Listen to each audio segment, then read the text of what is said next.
190. Ravindra sudah dengan resmi mengumumkan memanggil keluarga Yun sebagai ayah dan ibu. Berita ini membuat seluruh kotaka dan provinsi Y menjadi heboh.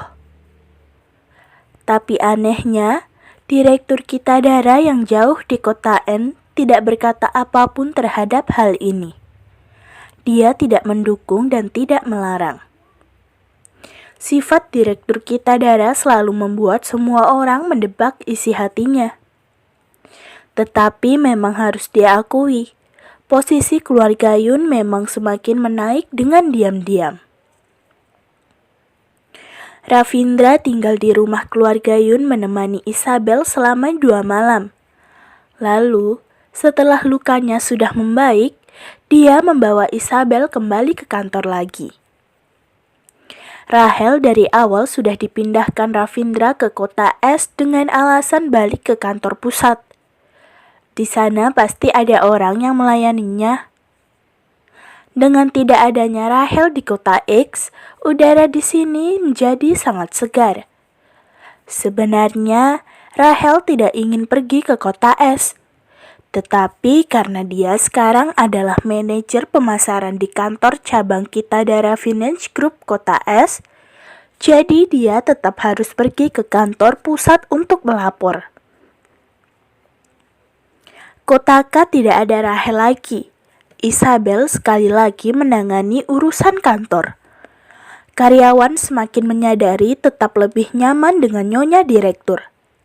Dia terlihat selalu tersenyum dan tidak sombong. Hari ini, setelah Isabel menandatangani dokumen terakhir, alisannya mengerut dan berkata, "Proyek Kabupaten Trenggiling kenapa sangat lambat dan tidak ada perkembangan apapun sampai sekarang?" Penanggung jawab Kabupaten Trenggiling tidak tahan dan berkata kepada Isabel, "Ketua, bukannya aku tidak ingin ada perkembangan yang cepat. Hanya saja masyarakat di sana sedikit repot.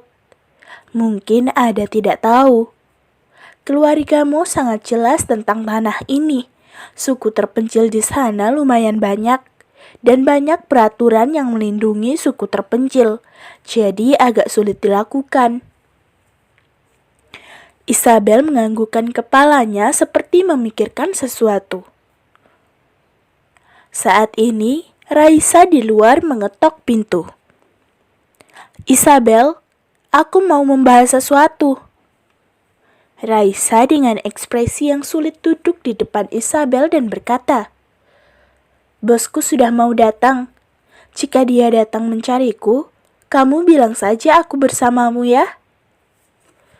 "Apa yang kamu lakukan?" Isabel dengan penasaran bertanya. "Masih perlukan aku bantumu menutupnya?"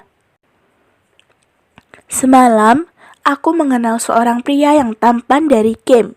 Aku berbincang dengannya dan berencana untuk pergi menemuinya. Tapi tidak tahu apa yang terjadi dengan bos. Dia tahu tentang ini dan mau datang ke sini." "OMG, Isabel, kita adalah teman baik. Jadi kamu harus membantuku. Kalau tidak, aku seumur ini tidak bisa menikah." Raisa mengatakannya tanpa memedulikan tampilannya. Isabel melambaikan tangannya, menyuruh orang yang presentasi tadi keluar. Dan Isabel bertanya, "Jadi, kamu rencananya kemana mencarinya?" Sebenarnya Isabel hanya berkata sembarangan, dan ternyata jawaban Raisa membuat Isabel terkejut. "Kabupaten Trenggiling?" Raisa dengan malas menjawab. Dengar kabar pria ganteng itu, ayahnya adalah kepala desa di sebuah desa yang besar. Kamu juga tahu, aku sangat penasaran dengan kehidupan desa di suku terpencil, jadi aku ingin menggunakan kesempatan ini untuk pergi. Isabel tiba-tiba ada ide. Kecepatan berkembangnya Kabupaten Trenggiling tetap sangat lambat. Jika tidak tahu salahnya di mana, Jadi bukanlah lebih baik aku pergi melihatnya sendiri? Isabel dengan mata yang bercahaya berkata, Raisa, bagaimana kalau aku temani kamu pergi? Raisa melihatnya dengan tatapan seperti bertemu hantu. Kamu sudah gila ya? Bisakah Ravindra mengizinkanmu pergi? Menurutku, apakah kita semua pergi? Isabel tersenyum dengan licik lalu berkata, Jadi, kamu juga tidak takut untuk ketahuan. Kamu kan pergi bekerja. Hei, ini ide yang bagus. Hebat sekali. IQ-mu sudah berkembang ya? Raisa dengan tertawa berkata pada Isabel. Tetapi, apa kamu sudah berpikir cara membujuk mereka? Bilang saja aku ingin ke sana bermain. Isabel tertawa sambil berkata, Sekalian menyuruh semua orang ikut pergi jalan-jalan keluar kota dan makan makanan desa, lalu bermain, menyanyi, dan menari dengan warga desa. Biasa, suku terpencil sangat pandai dalam menyanyi dan menari, dan juga mereka sangat pandai dalam memasak. Ide Isabel ini ternyata mendapat ide dari semua orang. Jadi, saat mereka berkumpul bersama ternyata sudah ada 10 orangan. Ini belum termasuk 2 tuan muda yang membawa pengawal dari asisten mereka. Jika mau menghitung mungkin ada 100 orang. Perjalanan keluar kota yang berbentuk besar ini tidak pernah ditemui. Raisa melihat Isabel melakukan apa yang dikatakannya. Dia beneran membawa banyak orang pergi bertamasya ke Kabupaten Trenggiling. Dia seketika memeluk Isabel dan menciumnya karena sangat tenang. Isabel berkata, Aku sudah bukakan jalan untukmu. Kamu jangan berlebihan dengan pria gantengmu ya. Raisa dengan senang menjawab, Tenang saja. Aku pergi menemuinya dulu. Lihat ada rasa atau enggak. Oh ya Isabel, bukannya kamu selalu ngidam dengan makanan kecil di Kabupaten Trenggiling? Kebetulan keluarga pria ganteng ini membuat makanan. Nanti kubawakan untukmu ya. Baik. Isabel tertawa dan menganggukkan kepalanya.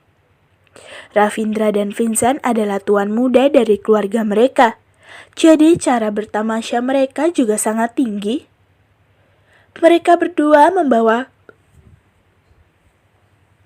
mobil RV dan membawa beberapa kereta dengan ramai berangkat. Raisa dengan senang pergi bersama pria gantengnya. Isabel dan Fiona duduk di samping jendela sambil bermain catur. Aku tidak menyangka kamu bisa mengundang aku dan abang. Catur di tangan Fiona dengan lembut diletakkan lalu berkata, Terima kasih. Kenapa mau begitu sungkan saat berbicara padaku? Isabel tersenyum. Matanya mengarah ke arah Raisa lalu berkata dengan tawaan, Kalian semua sudah bersusah payah dalam bekerja. Jadi, nikmatilah perjalanan ini dan tenangkan diri kalian juga boleh. Kamu sangat baik dengan Raisa. Fiona pastinya tidak akan melewati tatapan Isabel dengan Raisa. Karena dia sangat baik kepadaku, Isabel dengan serius menjawab. Dia memang orang yang begitu. Jika ada orang yang baik padanya, maka dia juga akan baik dengan orang itu sebisa mungkin. Walaupun Jennifer sudah mengkhianatinya, dia masih meladeni dengan baik. Begitu banyak masalah yang sudah dialaminya, Isabel tetap bisa mengadaptasi. Fiona menatap tetap Isabel. Dia tersenyum dan tidak mengatakan apapun. Karena abangnya suka Isabel, jadi aku yang sebagai adik perempuannya, apakah perlu kubantu dia sebentar? Hubungan Isabel dengan Ravindra memang membuat orang kebingungan. Beberapa hari yang lalu mereka perang hingga sangat mengertikan. Sekarang malah baikan dan semakin baik. Sepertinya jalan cinta abang terdapat banyak rintangan. Raisa belum puas dengan menelpon saja. Dia langsung memulai video call. Setelah video call, lawan bicara langsung terkejut.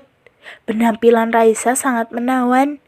Jika tidak mungkin dia dijadikan selingkuhan orang. Jadi jika lawan bicaranya terkejut, itu juga hal yang wajar. Tetapi penampilan orang itu membuat Raisa terdiam. Pria yang di video itu tampak sangat berbeda dengan foto. Aku pernah dengar jika wanita saat selfie bisa membuat edit yang banyak. Tetapi tidak pernah mendengarkan jika pria juga bisa mengedit foto mereka. Raisa video call menggunakan laptop. Jadi kemungkinan kamera dia melihat Isabel dan Fiona yang berada di belakangnya. Pria yang sedang video call dengannya tiba-tiba menjerit. "Ya Tuhan, di mana kalian? Kalian semua cantik sekali." Raisa tiba-tiba kehilangan niat untuk bertemu dengan lawan bicaranya. Sekarang, setelah mendengar pria itu menjerit kecantikan penampilan di sini, dia semakin tidak enak lagi. Bos tidak pernah begitu. Dia tidak pernah memuji penampilan wanita lain saat sedang video call dengannya. Sungguh menjengkelkan. Kenapa diriku tiba-tiba kepikiran dengan bos? Pria yang sedang video call ini sama sekali tidak menyadari tatapan Raisa. Dia lanjut berkata dengan terkejut. "Ya Tuhan, Vali, kamu jauh lebih indah dari foto. Siapa perempuan yang di belakangmu itu? Temanmu kah? Perlukah kita mengajak mereka untuk bertemu? Kebetulan temanku juga lajang." Raisa dengan cuek berkata, "Mereka bukanlah orang yang bisa dengan mudah ditemui." Setelah mengatakannya, Raisa tiba-tiba merasa tidak berarti lagi. Lalu dia berkata pada pria itu, "Sudahlah, aku tutup dulu ya, karena aku sibuk." Setelah mengatakannya, Raisa menutup video call. Sungguh tidak disangka. Apa yang bagus dari Stefan? Rahel yang seperti bunga berteratai raksasa saja juga dimanjain dia. Biarkan saja dia memanjainya, asalkan jangan merepotkanku saja. Raisa menutup teleponnya, membalik badan lalu duduk di sebelah Isabel. Melihat Isabel dan Fiona bermain catur, Isabel bermain catur dengan sangat tenang. Dia tidak berharap menang, tetapi dia tetap akan menyerah juga. Isabel mengambil caturnya dengan keraguan. Raisa langsung mengambil caturnya mau membantu Isabel. Fiona melototi Raisa. Lelaki yang melihat orang bermain catur tidak ikut campur adalah hal yang baik. Aku ini perempuan, bukan pria. Ya sudah, taruh di sini. Raisa tidak mempedulikan Fiona senang atau tidak, tapi sebenarnya dia sangat ingin membuat Fiona marah. Seharian ini dia terus-menerus menarik Isabel berbicara. Apa sih maksudnya? Dia akan kalah dalam sekejap.